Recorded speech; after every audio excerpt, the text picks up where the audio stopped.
الرحیم۔ السلام علیکم دوستوں، امید ہے آپ سب خیریت سے ہوں گے۔ مکہ معظمہ میں ایک کافر ولید نامی رہتا تھا۔ اس کا ایک سونے کا بت تھا جس کو وہ پوجا کرتا تھا۔ ایک دن اس بت میں حرکت پیدا ہوئی اور وہ کہنے لگا، لوگو، محمد اللہ کا رسول نہیں ہے، اس کی تصدیق نہ کرو۔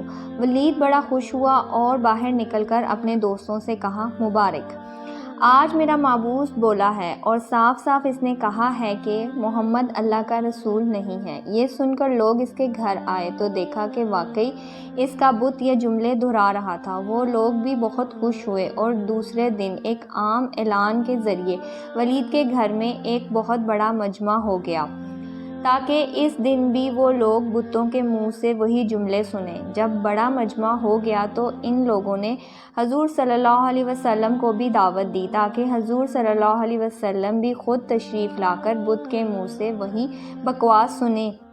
چنانچہ حضور صلی اللہ علیہ وسلم بھی تشریف لے آئے۔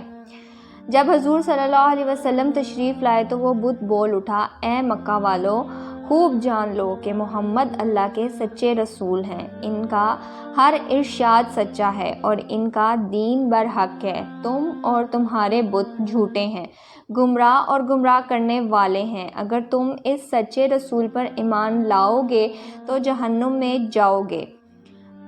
بس عقل مندی سے کام لو اور اس سچے رسول کی غلامی اختیار کر لو۔ بت کا یہ عرض سن کر ولید بڑا گھبرایا اور اپنے معبود کو پکڑ کر زمین پر دے مارا اور اس کے ٹکڑے ٹکڑے کر دیے۔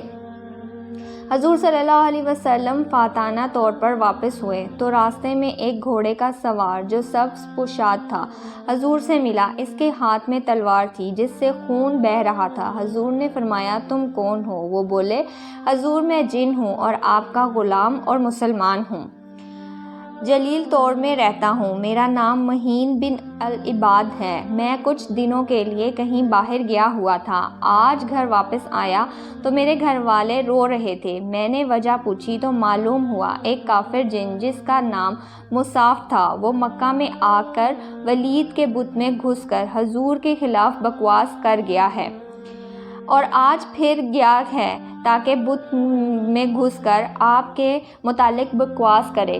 یا رسول اللہ، مجھے سخت غصہ آیا، میں تلوار لے کر اس کے پیچھے دوڑا اور اسے راستے میں قتل کر دیا اور پھر میں خود ولید کے بت میں گھس گیا اور جو کچھ کہا میں نے ہی بولا ہے یا رسول اللہ۔